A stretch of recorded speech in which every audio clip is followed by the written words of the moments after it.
What is a neuroma? We have talked about neuromas in the past, but apparently you guys didn't get it. So I'm going to share it with you a little bit more. What is a neuroma? That question can be answered in a few different ways. What is it to a layperson? It's pain under the ball of the foot. Oftentimes it radiates into the toes, and it's forefoot pain. In general terms, it's inflammation of a nerve near the toes, under the ball of the foot, on the bottom. In more specific terms, it's referred to as perineural fibrosis. So not only is there a inflammatory component to it, but it seems that the nerve almost has a protective mechanism. So if there's repeated trauma to it, over time it will start to form scar tissue around it.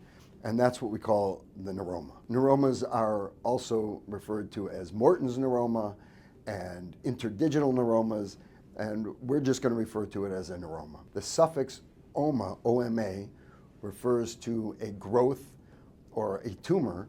So in its most basic sense, it is an enlargement of the nerve, so we call it a neuroma. So how do you know if you have a neuroma? My basic rule of thumb is if you are young and you have forefoot pain, it's a neuroma until proven otherwise. Obviously, if it's regarding the big toe, it's probably not a neuroma. It's much more common to see neuromas involving your second, third, and fourth toes.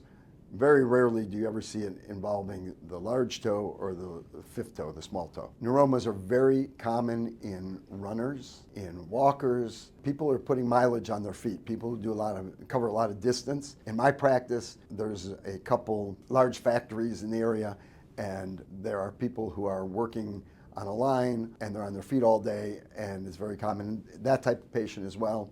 But the symptoms of neuroma are very predictable. Usually it feels like there is a lump underneath your foot.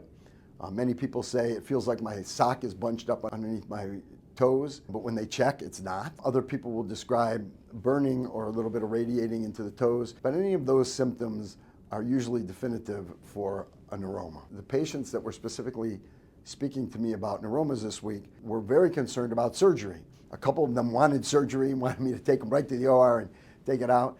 And a couple other patients, absolutely not, under no circumstances did they want surgery, and we'll try anything else, otherwise I'll just live with it. So there are a lot of ways to skin this cat. It used to be, earlier in my practice, I used to take out neuromas 4 or 5 a week. Now if I take out 4 or 5 in a year, it's a lot.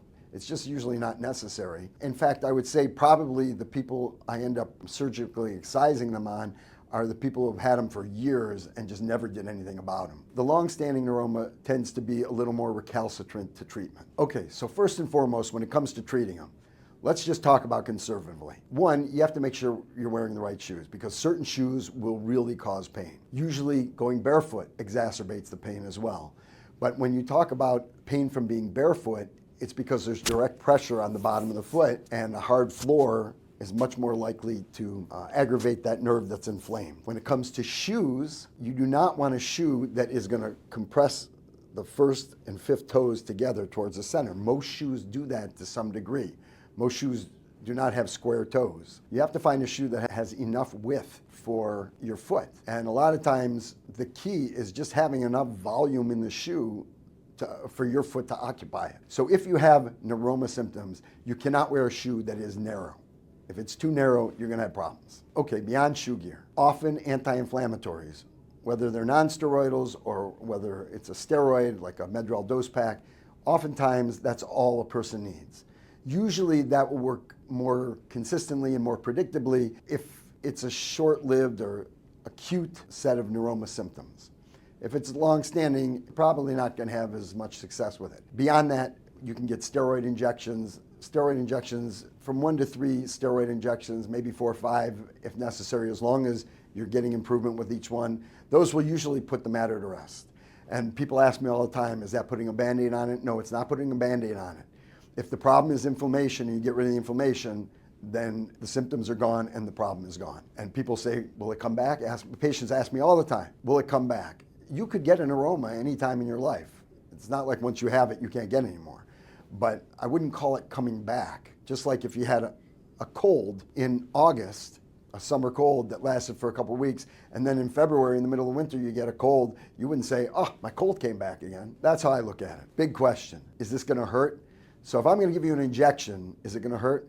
My goal is to give you an injection. I have two goals when I give an injection. One is to make it work, and number two is to make you not have any pain. Those are my two goals when I give you an injection. I have my own way of giving Neuroma injections, and we have a lot of success. I don't remember the last time I had a patient say ow when I was giving him a Neuroma injection, let alone let out a scream. It's not common, it's not necessary, although I have had patients tell me, and I feel good about this, it's always very flattering to me, but I've had patients tell me that the last time they had one of those, it was the most painful experience they ever had, and that's why they were here today. So do I give injections better than other doctors? Probably, but I also have my own special technique for doing it, and so I think that's really what gives people a painless experience. What if I adjusted my shoes and you gave me 3 or 4 injections and I have no relief? I've tried icing, which also can be very helpful. I've tried icing and I've tried modifying my shoe gear. What's next? So I've tried everything you've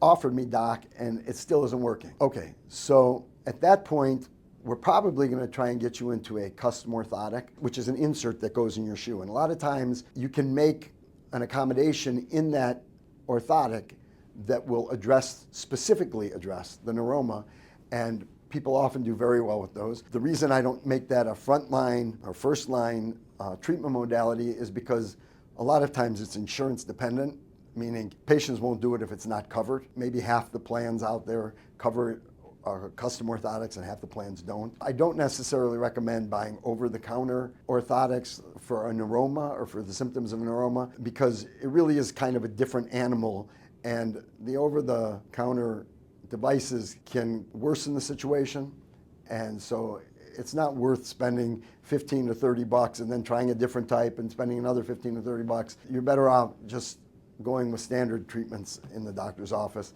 And beyond that, so what's after orthotics? Is there anything else?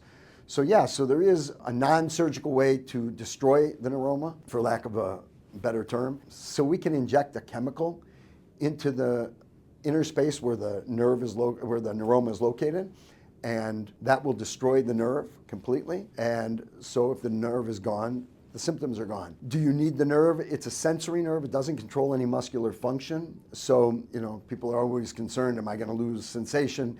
It's usually only sensation to one small area on one side of a toe and maybe the adjacent side of the toe. I have never had a patient go through that and tell me they had a decrease in sensation or any feelings of numbness or anything like that. When it works, it works. It also does not always work. It's not 100%. And so if that fails, then we're looking at a surgical excision. Surgical excision works. It's not 100% either. And the reason is because there are certain complications that could develop. You could remove it, and if you leave a little piece of it, it could form a little stump that still carries nerve impulses, and so that can still be painful. I've never had one develop, but I have seen them. I've had patients come in that had that. And good luck trying to take that out, because that is literally like looking for a needle in a haystack. My final thought on neuromas is we get x-rays for that. You can't see a neuroma on an x-ray, so it makes perfect sense that we would get an x-ray for it, correct? No, obviously not. But if a person has forefoot pain and they do not have a neuroma, it's most likely that they either have a stress fracture or they have arthritis in their toe joints. And so those two things we will be able to see on an x-ray, but you can't see a neuroma on an x-ray.